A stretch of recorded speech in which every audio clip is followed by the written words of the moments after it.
السلام علیکم۔ سندھ میں کمزور مونسون ہواؤں کی واپسی، کراچی میں اتوار سے منگل کے دوران ہلکی بارش کا امکان، شہری تیار رہیں۔ کیا آپ حالات حاضرہ سے آگاہی حاصل کرنا چاہتے ہیں؟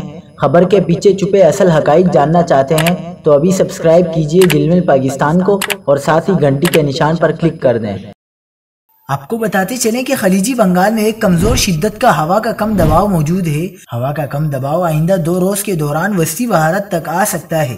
کراچی سمیت سندھ کے مختلف شہروں میں اتوار سے منگل کے دوران ہلکی بارش کا امکان ظاہر کیا گیا ہے۔ ماہر موسمیات کا بتانا ہے کہ سسٹم کے زیر اثر گجرات اور بحیرہ عرب میں بالائی فضا میں سرکولیشن بننے کا امکان ہے۔ 20 سے 22 اگست تک کمزور مونسون ہوائیں سندھ میں داخل ہو سکتی ہیں، جبکہ اتوار سے منگل تک تھرپارکر، مٹھی، بدین، میرپور خاص اور گرد نواح میں بارش متوقع ہے۔ ماہرین موسمیات کے مطابق خلیجی بنگال میں ایک کمزور شدت کا ہوا کا کم دباؤ موجود ہے، جو آئندہ 2 روز کے دوران وسطی بھارت تک آ سکتا ہے اور اس سسٹم کے زیر اثر گجرات اور بحیرہ عرب میں بالائی فضا میں سرکولیشن بننے کا امکان ہے۔